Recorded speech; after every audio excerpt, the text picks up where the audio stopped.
지금 내가 큰 일을 하고 있다고 내가 큰 사람은 아닙니다. 또 내가 멋진 일을 지금 하고 있다고 내가 멋있는 사람은 아닙니다.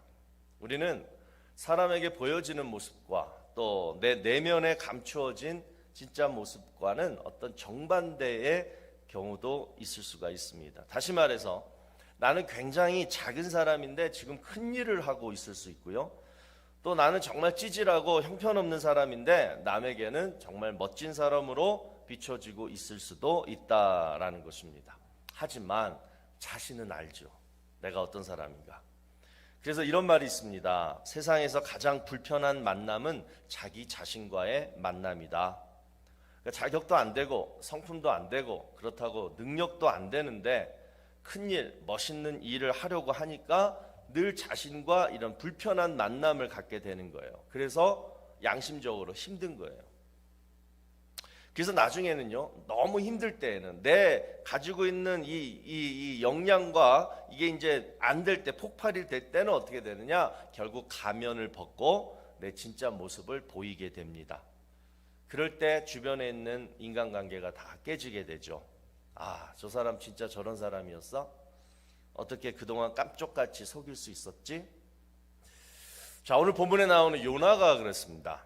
사람들에게 보여지는 모습과 자신의 진짜 모습이 너무나 달랐어요.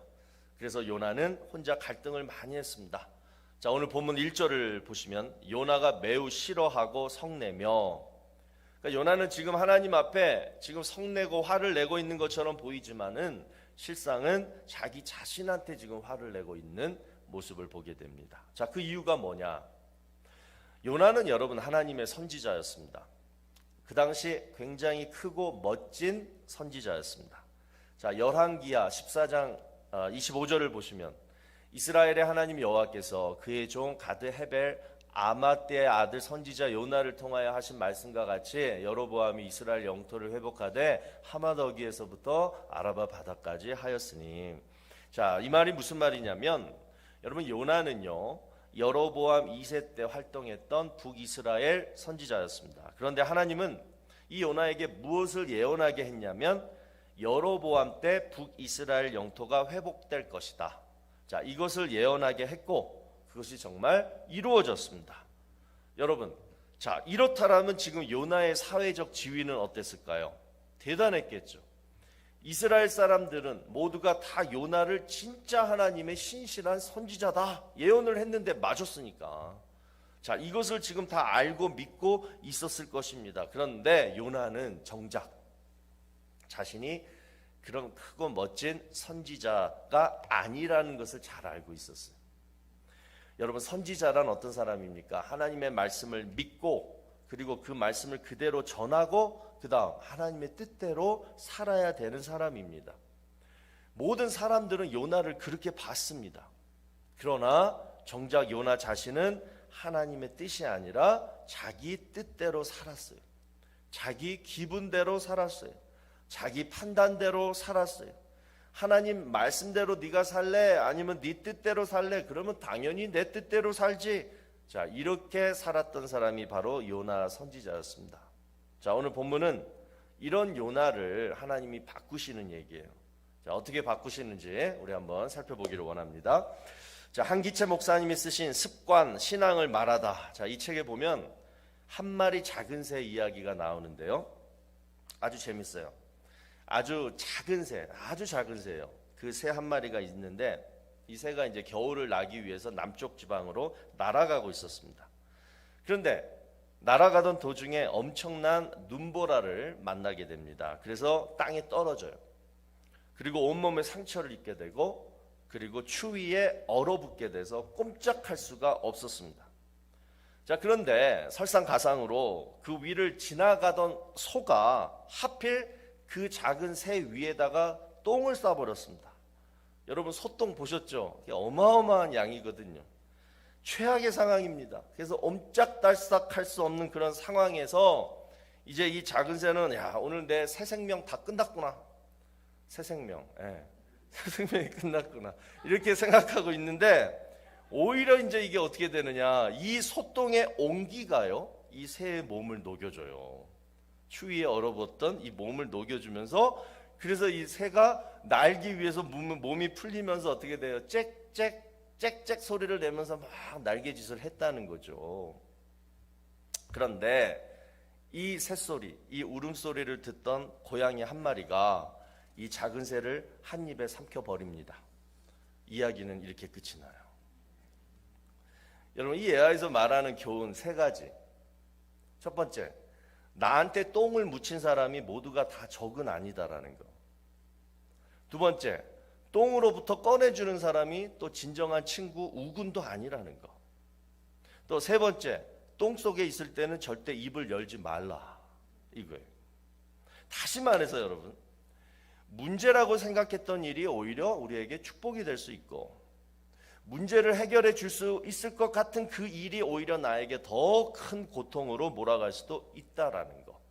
그리고 마지막으로, 위기 속에 있을 때는 인간의 방법으로 힘쓰고 소리 지르고 원망 불평할 게 아니라 하나님이 우리에게 어떻게 하실까 잠잠히 기다릴 줄 아는 그런 지혜가 필요하다. 이 예화 속에서 우리가 얻을 수가 있습니다. 그런데 요나는 이 교훈을 몰랐던 것 같아요. 나한테 한번 똥을 묻힌 사람은 영원한 적이었습니다. 아수르를 그렇게 생각한 거예요. 우리 한국 사람이 일본 생각하듯이 그렇게 생각한 거예요. 그런데 하나님이 아수르의 수도 이 니느웨에 가가지고 회개를 선포하라. 그랬더니 어떻게 돼? 싫습니다, 하나님. 우리 민족을 괴롭히던 그 원수 민족을 내가 왜 전도해가지고 하나님께 축복받게 합니까? 저는 절대 그렇게 할 수 없습니다. 그래서 가라고 한 그 니느웨는 안 가고 그 반대 방향 다시스, 오늘날 스페인으로 도망을 가게 됩니다. 자, 그런데 도중에 가는 길에 무슨 일이 생기죠? 큰 물고기가 요나를 확 삼켜요. 그래서 그 안에 며칠 밤을 지내죠. 그러면서 회개를 합니다. 나의 서원을 주께 갚겠나이다. 구원은 여호와께 속하였나이다. 하나님 앞에 회개를 하는 거예요. 그래서 서원을 다시 하나님 앞에 사명을 새롭게 하는 거예요. 그리고 이제 물고기가 뱉죠. 그래서 요나가 니느웨에 가가지고 회개를 선포합니다. 회개하라. 그랬더니 왕부터 시작해서 온 백성들이 다 회개를 하니까 하나님이 재앙, 내리실 재앙을 거두십니다. 그리고 요나는 어떻게 되냐면 그 니느웨에서 마지막 여생을 보내게 돼요. 여러분, 니느웨가 어디냐면 지금 이라크 북부 지방인데요. 거기서 요나 무덤이 발견됐다고요. 그러니까 그토록 싫어하고 원수로 생각했던 그 아수르 민족을 요나가 하나님의 뜻에 순종해서 그들을 위해 하나님의 일을 감당하니까 결국은 어떻게 돼요? 그 원수의 후손들이 요나에게 감사하고 사랑해서 무덤까지 만들어 줬다는 거예요. 여러분, 지금 여러분이 정말 싫어하고 미워하고 질투하는 그런 사람이 있으십니까? 정말 이 사람이 잘 되면 막 화가 나고, 정말 하나님, 이 사람이 잘 되면 저는 하나님 정말 안 믿을 거예요, 이런 마음이 들 정도로 싫어하는 사람이 있으십니까? 그런데 여러분 옆에 그런 사람이 한두 명 있는 거 당연하기도 하지만 없는 사람이 어디 있어요? 당연하죠. 하지만 또 하나 우리가 생각해 볼 것은 여러분에게 좋을 수도 있다라는 거예요. 그 사람 때문에 내가 더 기도할 수 있고, 더 열심을 낼 수 있고, 또 내 성품을 바꿀 수도 있고, 그리고 나중에는 어떻게 될지 몰라요. 나중에는 그 사람이 정말 나의 진정한 친구가 될 수 있고, 어쩌면 정말 큰 위기 속에 큰 도움이 될 수도 있다라는 거예요. 그런데 우리는 일단 싫고 미우면 내 마음 문을 닫습니다. 그리고 그 사람을 밀쳐냅니다. 그 사람이 안 나가면 내가 나갑니다. 그래서 직장과 교회를 떠돌아다니는 사람들이 많아요. 오늘 본문 1절에서 요나가 그랬습니다. 요나가 매우 싫어하고 성내며, 자, 요나가 뭘 지금 싫어하고 뭐 때문에 화가 났냐면 그 내용이 요나 3장 10절에 나와요. 하나님이 그들이 행한 것, 곧 그 악한 길에서 돌이켜 떠난 것을 보시고 하나님이 뜻을 돌이키사 그들에게 내리라고 말씀하신 재앙을 내리지 아니하시니라. 진짜 내가 회개하라고 했더니 이 사람들이 다 회개를 한 거예요. 그냥 하나님이 뜻을 돌이켜가지고 그 사람들한테 내릴 재앙을 거두신 게 그게 막 화가 난 거예요, 지금 요나가. 그러니까 하나님이 더 막 사랑하는 걸 보니까 더 막 질투심이 생기는 거예요. 왜 내가 싫어하는 사람 하나님 왜 잘해주냐는 거예요. 뭐가 이쁘다고? 재앙을 내리셔야 되는데 왜 용서해 주셨냐? 자, 그랬더니 하나님이 요나에게 질문을 하십니다. 자, 본문 4절에 이 질문을 하세요. 여호와께서 이르시되 네가 성내는 것이 옳으냐 하시니라.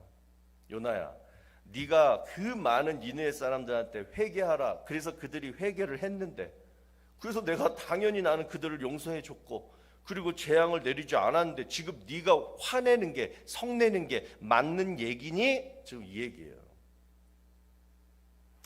여러분, 오늘 하나님의 질문 세 가지를 오늘 한 번에 다 살펴볼 텐데요. 자, 첫 번째, 네가 성내는 것이 옳으냐? 이 질문은 우리도 자주 듣게 되는 질문이에요. 일주일에 몇 번도 듣게 되는 질문이에요. 이 질문은 뭐냐? 너 왜 남이 잘 되는 거 못 보냐? 너 왜 남이 잘 되는 거 질투하냐? 이 질문이에요. 여러분, 가인이 왜 분노해서 동생 아벨을 죽였습니까? 하나님이 아벨의 제사는 받고 자신의 제사는 받지 않아서 그랬어요. 다시 말해서 뭐예요? 질투예요. 사울왕이 왜 미치광이가 되었습니까? 국민들이 자기보다 다윗을 더 좋아하니까 그런 거예요. 여러분, 질투는 인생을 파멸시킵니다. 오늘 요나를 보세요. 오늘 우리가 읽은 본문에 하나님 나 죽여주세요. 저 죽을 것 같아요. 죽겠다 이 말을 3번이나 합니다. 물고기 뱃속에서도 죽겠다라는 말 안 한 사람이에요. 그런데 질투로 인한 분노는 내가 죽는 한이 있더라도, 내 인생 완전히 망가지는 한이 있더라도 그 사람 잘 되는 꼴 내가 못 보겠다. 이 정도로 여러분 무서운 죄의 본성이 바로 질투예요. 이럴 때 하나님이 우리한테 지금 말씀하시는 거예요. 네가 지금 그것 때문에 질투해서 화내는 것이 옳으냐? 여러분, 한번 오늘 이 질문 앞에 여러분 어떻게 반응하시겠어요? 직접적으로 하나님이 여러분들에게 질문하신다고 한번 느껴보세요. 너 그 사람 때문에, 그것 때문에 지금 분노해서 화나서 질투해서 네 인생 망가질 정도로 지금 네가 막 나가려고 하는 게 지금 옳은 일이냐? 여러분 어떻게 반응하시겠어요? 아니죠. 하나님 아니죠. 이렇게 대답하셔야 되는 거예요. 또 두 번째로 여러분 오늘 본문 9절을 보세요. 하나님의 두 번째 질문이 나오는데요. 하나님이 요나에게 이르시되 내가 이 박넝쿨로 말미암아 성내는 것이 어찌 옳으냐 하시니 그가 대답하되 내가 성내어 죽기까지 할지라도 옳으니이다 하니라. 여러분 이건 뭐냐면 요나가 하나님한테 개기는 거예요. 지금 반항하는 거예요. 하나님이 박넝쿨 그까짓 걸로 네가 지금 화내는 것이 옳으냐 이렇게 물어보니까 네 하나님 내가 지금 막 열받아서 죽겠습니다. 막 이렇게 하나님한테 반항하고 있는 거예요. 도대체 박넝쿨이 뭐길래 요나가 왜 이렇게 화가 나서 하나님한테 반항을 했을까요? 오늘 보면 6절을 보니까 요나가 요나서에서 처음으로 유일하게 기뻐하는 장면이 나와요. 자, 제가 읽어드릴게요. 하나님 여호와께서 박넝쿨을 예비하사 요나를 가리게 하셨으니 이는 그의 머리를 위하여 그늘이 지게 하며 그의 괴로움을 면하게 하려 하심이었더라. 요나가 박넝쿨로 말미암아 크게 기뻐하였더니. 요나는 여러분 대머리였습니다. 중동 지역은 햇볕이 뜨겁죠. 그러니까 머리숱이 없는 사람이 살기에는 참 힘든 지역이에요. 그런데 지금 이 하나님이 이 요나에게 이 박넝쿨을 자라게 해가지고 하루 만에 갑자기, 그래서 그 잎사귀로 그늘을 만들어 줬다는 거예요. 그러니까 요나가 너무 기뻐했어요. 그런데 그 다음날 새벽에 벌레가 이 박넝쿨 잎사귀를 다 갉아먹었습니다. 그래서 그늘이 없어졌어요. 그러자 바로 요나가 불평하기 시작하는데, 불평 정도가 아니라 뭐라 그래요? 하나님 차라리 나를 죽여달라고 원망합니다. 이때 하나님이 질문하세요. 야, 너 이 박넝쿨로 말미암아 지금 화내는 게, 성내는 게 어찌 옳으냐? 지금 이렇게 질문하시는 거예요. 여러분 이 질문이 뭘 의미할까요? 여러분 우리 인생이 항상 힘들고 불평하고 감사치 못하는 이유가 뭘까요? 그 이유는 박넝쿨처럼 잠깐 있다가 없어질 것 같은, 없어질 거. 박넝쿨이 여러분 1년 내내 있습니까? 잠깐 있다가 없어질 것에 우리는 늘 목숨을 걸고 살고 있기 때문에 그런 거예요. 여러분 박넝쿨은 요나가 자기를 위하여 초막을 세운 그 자리에 원래 없었어요. 요나가 하도 그냥 덥다 하니까 하나님이 뭐예요? 그늘을 만들어 주기 위해서 급조해서 만들어 주신 게 박넝쿨 잎사귀였어요. 이거를 누구보다도 요나는 잘 알았을 것입니다. 자, 그렇다면 하나님의 능력과 이 천지 만물 모든 것이 다 하나님의 것이라는 거 다 알았는데도 불구하고 벌레가 갉아먹었다고. 그러면서 엎친 데 덮친 격으로 막 뜨거운 동풍이 막 그냥 더 부니까 뭐라 그래, 힘들어서 차라리 나 죽여달라고 하나님한테 그렇게 했다는 거예요. 여러분, 이게 저와 여러분의 모습 아니냐고요. 우리 가운데 이런 마음이 있지 않냐고요. 박넝쿨이 없어졌다고 화를 내고 자존심을 세우면 여러분 결국은 뭐냐면 그 박넝쿨을 만들어 주신 하나님은 안중에도 없다는 거예요. 오늘 본문에서 여러분 박넝쿨이 상징하는 게 뭐냐면 하나님의 긍휼하심과 은혜와 자비입니다. 보세요. 요나는 하나님의 뜻을 어기고 니느웨로 안 가고 다시스로 가는 죄를 지었습니다. 일반 사람한테 모르겠지만 선지자에게 이 행동은 말도 안 되는 큰 죄였어요. 그런데 하나님은 기회를 주셨습니다. 그래서 물고기 뱃속에서 회개케 하시고 결국은 뭐예요? 하나님의 일을 감당케 하셨습니다. 그런데 보세요. 아까 첫 번째 우리가 살펴본 대로 아수르 사람들이 재앙 안 내리고 잘 사니까 그 꼴을 못 보고 질투하고 막 그래서 용서하지 못하니까 요나가 막 화를 내잖아요. 그런데 하나님은 그런 요나에게 박넝쿨을 만들어서 시원하게 해줬다는 거예요. 요나야, 화내지 마라. 그러니까 요나가 어떻게 돼요? 그렇게 화가 난 요나가 박넝쿨 그거 하나 때문에 그늘 아래에서 매우 크게 기뻐하느니라. 여러분, 저와 여러분의 모습 아니냐고요. 그래서 하나님은 여러분 가끔씩 우리에게 기쁨을 주십니다. 말도 안 되는 좋은 일을 우리에게 허락하실 때가 있습니다. 평안함도 주시고 정말 쉼도 주시고 안식도 주세요. 왜 주실까요? 하나님의 사랑을 느끼고 감사하라고. 그리고 방금 네가 지었던 죄를 회개하라고. 그러니까 이 땅에서 우리가 누리는 기쁨, 안식, 평안함은 그때마다 하나님께 감사하라고 하나님이 만들어 주신 것들이라고 믿으시기 바랍니다. 그런데 우리는 그것만 누리려고 자기가 어떻게 사는지는 돌아보지 않고 하나님이 너 감사해라. 그리고 방금 지었던 그 죄 회개해라. 그래서 주신 건데 그것만 누리려고. 그게 신앙의 목적이고 믿음의 목적이고 내 삶의 목표가 되게 살아간다면 우리는 요나처럼 늘 뭐예요? 원망하고 불평하고 화내고 박넝쿨 때문에 늘 성내며 살게 된다라는 거예요. 여러분, 우리가 날마다 쫓는 인생의 목표들은요. 자, 욥기 1장 21절을 보세요. 주신 이도 여호와시오 거두신 이도 여호와시오니 여호와의 이름이 찬송을 받으실지니라. 왜 하나님은 주셨다가 뺏으셨다가 주셨다가 거두셨다가 왜 이 일을 하나님이 반복하시느냐? 뭐예요? 하나님을 생각하라고. 하나님을 인정하면 살라라는 거예요. 있을 때는 기쁘게 누리다가 없을 때는 참 하나님이 주신 거지. 이거 하나님이 주신 건데 이거 내가 만들고 내가 내 건 줄 알고 있었네. 그거 느끼라고. 그러면서 하나님이 주셨는데 지금까지 내가 감사치 못하고 찬송치도 못했네. 하나님 잘못했습니다. 하나님 제 욕심과 교만을 용서해 주세요. 이것이 여러분 하나님이 받으실 찬송이 되는 줄로 믿습니다. 그래서 우리는 날마다 빌립보서 4장 11절 말씀을 기억해야 돼요. 내가 궁핍함으로 말하는 것이 아니니라 어떠한 형편에든지 나는 자족하기를 배웠노니. 여러분, 오늘도 많은 사람들이 에베레스트 산 정상에 오르려고 열심히 인생을 살아갑니다. 그런데 에베레스트 산 정상은 아무나 갈 수 있는 자리가 아니에요. 자, 왜 아무나 갈 수가 없냐면 일단은 탈수 현상이나 저산소 혈증 이런 것을 이길 수 있는 체력과 또는 많은 등산 경험이 필요합니다.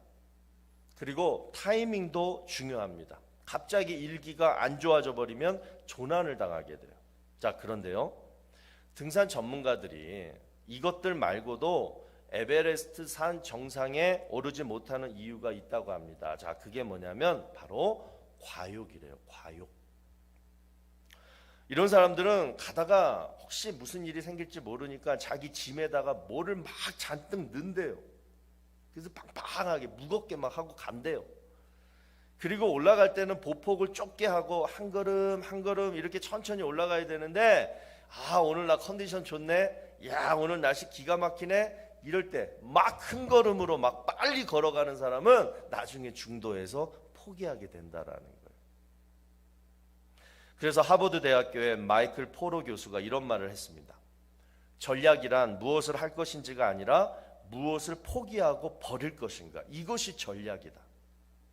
우리는 전략을 세우면 뭘 더 얻을까, 뭘 더 성취할까, 막 어떻게 더 빨리 할까, 뭘 빨리 이룰까, 이게 우리의 스트래터지, 전략이잖아요. 그런데 진짜 전략은 그게 아니라 뭘 버릴까, 지금 내가 갖고 있는 것 중에 뭘 포기하고 뭘 버릴까, 이게 산 정상을 오를 수 있는 전략이라는 거예요. 아, 저는 이 말을 듣고 이거구나. 하나님이 빌립보서 4장 11절에서 말씀하시는 자족하는 방법이 바로 이거구나. 마음을 비우고 천천히. 또 절대 과욕과 성급함은 인생의 적이다. 언제? 궁핍하든지 어떤 형편에 처하든지 우리는 항상 이렇게 자족하며 살아야 한다라는 거예요. 어떻게 하느냐? 한 걸음씩 한 걸음씩 삶의 작은 것, 소소한 것, 이거 하나하나까지도 다 음미하면서, 하나님 이거 주셔서 감사합니다, 하나님 이거 해주셔서 감사합니다, 감사를 음미하는 거예요. 감사의 맛이 어떤 맛인지 천천히 즐기는 거예요. 아침에 감사는 커피 마시고, 점심에 감사는 스파게티 마시고, 저녁에 감사는 된장국 마신 거예요. 내가 이거 할까 말까 하다가 했는데 여러분 반응이 그다지. 제가 굉장히 시적으로 좀 했는데요. 늘 감사를 이렇게 즐기는 거예요. 음미하는 거예요. 여러분, 이렇게 감사의 맛을 늘 즐기고 음미하는 사람은 분노, 질투, 불평, 원망 없어요. 인생의 위기도 다른 사람들처럼 잘 찾아오지 않아요. 그래서 탈무드에도 이런 말이 있어요. 자족하는 사람은 누구도 유혹하거나 시험할 수 없는 사람이다. 그러니까 하나님이 주신 모든 것을 자족하며 감사하는 사람은 탐욕도, 유혹도, 시험도 통하지 않는다는 거예요. 그 사람을 건들 수 없다는 거예요. 여러분, 야고보서의 저자가 저와 여러분의 인생을 뭐라고 표현했습니까? 아침 안개와 같은 인생이다, 이렇게 표현하잖아요. 여러분, 안개는 정말 있다가 없어져요. 사라져요. 그리고 뭐 100m인가요? 평방 100m 쫙 안개 모아봤자 이 컵 한 만큼 나온대, 컵. 그런데 여러분, 우리가 늘 갖고 싶어 하는 거, 지금 우리가 바라는 거, 이것만 하면 나 살겠다, 내 인생의 꿈 이것만 성취하면 난 살겠다. 그런데 가만히 보세요. 그거 하나하나가 다 안개 같고 시들어버릴 박농쿨 같은 것들이라는 거예요. 그래서 오늘 하나님 우리에게 말씀하시는 두 번째 질문을 통해서 이제 우리 박농쿨이 아니라 박농쿨을 하루 만에 만들기도 하시고 또 바로 하루 만에 없애기도 하시는 그 하나님만 의지하며 감사하며 자족하며 살아가는 우리 모두가 되기를 주의 이름으로 축복합니다. 자, 이제 마지막 세 번째 질문을 함께 살펴보는데요. 자, 본문 10절하고 11절 한번 다 같이 읽어보도록 하겠습니다. 시작.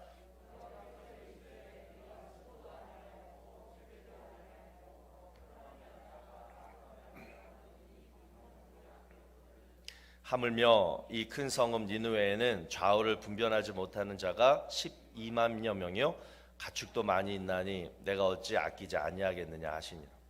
자, 여기서 내가 어찌 아끼지 아니하겠느냐, 여기서 아낀다라는 단어가 여러분 두 번이나 쓰이고 있는데요. 요나가 박농쿨을 아낀다, 요거랑 하나님이 니느웨 성읍의 사람과 가축을 아낀다, 이렇게 지금 대조해서 말씀하고 있습니다. 자, 우리가 잘 아는 말씀 요한복음 3장 16절 볼까요? 하나님이 세상을 이처럼 사랑하사 독생자를 주셨으니 이는 그를 믿는 자마다 멸망하지 않고 영생을 얻게 하려 하심이라. 자, 저 말씀 속에서 여러분 사랑하사를 아끼사로 한번 바꿔보세요. 자, 이 말이 좀 더 우리 마음에 와닿지 않습니까? 하나님이 우리를 아끼셔서 독생자 예수 그리스도를 믿게 하시고 그를 믿는 자마다 영생을 얻게 하셨다라는 거예요. 그러니까 하나님이 우리를 아끼시는 방법은 그냥 말로 생색만 내는 게 아니라 직접 인간으로 오셔서 인간이 경험할 수 없는 최대의 고통, 최대의 멸시, 최대의 조롱까지 다 받으시기까지 하면서 우리를 아끼셨다라는 거예요. 여러분이 특별히 아끼시는 사람 있잖아요. 남편을 아낀다, 자녀를 아낀다, 내 친구를 아낀다, 또는 내 물건들 중에 이것만은 내 정말 가장 보물 1호다. 그 아끼는 거 있잖아요. 하나님은 그 아끼는 방법이 바로 조롱과 멸시를 받는, 그 고통을 받는, 그러면서 우리를 아끼셨다라는 거예요. 하나님의 은혜죠. 그런데 우리 자신을 보세요. 우리는 뭔가를 아끼는 데 있어서 하나님의 그 이유랑 좀 달라요. 요나가 박넝쿨을 왜 아꼈습니까?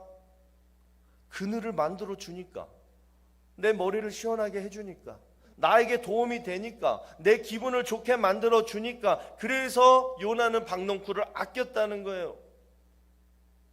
하나님은 그렇게 안 했는데. 자, 여기서 제가 묵상한 게 이거예요. 만약에 오케이, 일단 다 내가 알았어, 다 알았고 이해됐어.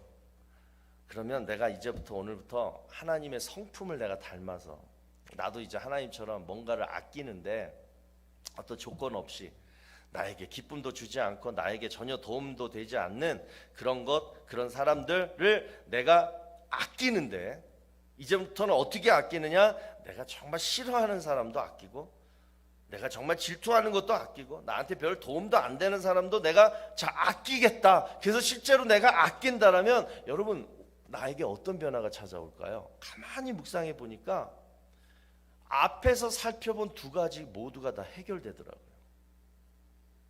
첫 번째, 질투심이 안 생겨요. 미움과 분노가 안 생겨요. 여러분, 이게 스스로 만들어낸 얼마나 내 인생을 힘들게 하는 겁니까?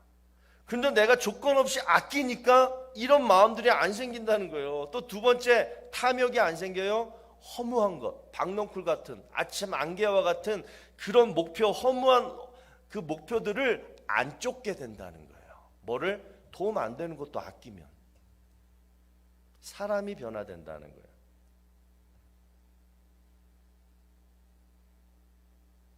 그래서 여러분, 평소에 여러분 기분을 좋게 만들어주는 거, 여러분에게 도움이 되는 거, 이것만 아끼지 않고 그냥 다 여러분이 아끼고 살면 우리는 내 마음에 늘 힘들게 하는 질투심, 미움, 분노, 거기서부터 파생되는 온갖 죄, 상처로부터 해방이 돼요.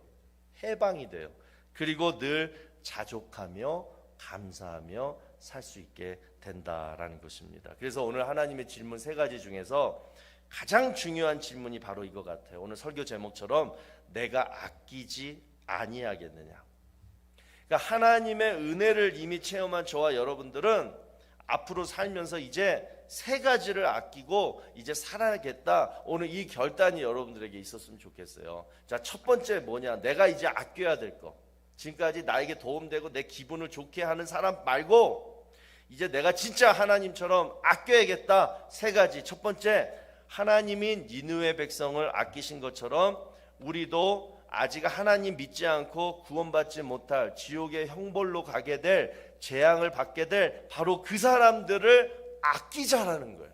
어제 새벽 예배 설교 때도 제가 말씀을 드렸지만 정말 그 사람들, 우리 현실의 고통, 또 죽어서 당하게 될 고통, 우리는 그리스도 안에서 다 해결이 됐지만 정말 하나님을 믿지 않고 정말 아직도 지옥이 뭔지 진짜 의심하는 그 모든 사람들은 하나님께 자기의 영혼을 맡기지 않기 때문에 죽어서는 하나님이 그 사람 책임 안 져요. 우리는 책임지시지만 어떻게 할 거예요? 여러분의 가족 중에, 여러분의 친지 중에, 여러분의 친구들 중에, 여러분의 직장 동료 가운데 아직도 그런 사람이 있다라면 여러분 방법이 없어요. 여러분의 입술로, 여러분의 다가감으로 그들을 건져내야 된다라는 거예요. 그게 바로 아끼는 방법이에요. 올 가을에 여러분 코로나가 어떻든 코로나가 절대 지옥의 형벌 피해주지 않습니다. 이제 익스큐즈 우리 그만하고 때를 얻든지 못 얻든지 하나님 말씀을 전파하라. 하나님의 사랑을 전하라.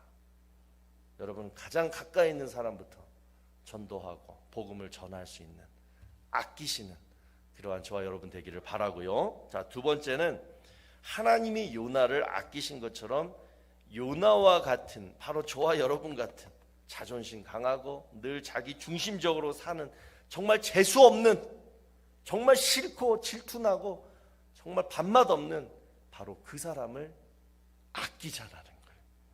그러면 뭐예요? 내 마음이 편해져요. 마지막 세 번째로 뭐냐? 순간순간 내 삶 속에서 느끼는 내 삶, 허무함, 답답함, 불만족, 무료함, 불평, 자, 이런 마음이 들 때 여러분 여러분의 삶을 아끼십시오. 불평하지 마시고 자족하시고 내 삶을 더 업그레이드 시키기 위해서 더 열심히 배우고 더 열심히 살아가려고 하는 그게 바로 여러분 삶을 아끼는 거예요. 오늘 이 세 가지를 놓고 우리 시간 다 같이 한번 기도했으면 좋겠습니다. 가장 먼저 여러분, 저는 오늘 말씀을 묵상하고 준비하면서 제 마음이 뻥 뚫리는 그러한 만족과 기쁨을 누렸어요. 아, 그래, 하나님이 하신 것 그대로 내가 하면 이런 큰 축복이 있는데 내가 이걸 못했네. 여러분, 분명히 하나님과 우리는 다릅니다. 하지만 내가 하나님을 쫓아 닮으려고 하면 내 삶이 축복이 되는 거예요. 오늘 우리가 하나님이 우리에게 보여주시는 모습은 뭐냐면 하나님이 아끼시듯이 우리도 아끼자라는 거예요. 말씀드린 세 가지, 하나님, 내가 하나님 믿지 않는 사람들을 아끼게 하여 주시옵소서. 하나님, 내가 정말 싫어하고 질투하는 그 사람을 아끼게 하여 주시옵소서. 하나님, 주신 삶, 지금 현재의 삶을 정말 아끼게 하여 주시옵소서. 우리 이것을 놓고 이 시간 다 같이 통성으로 기도하겠습니다.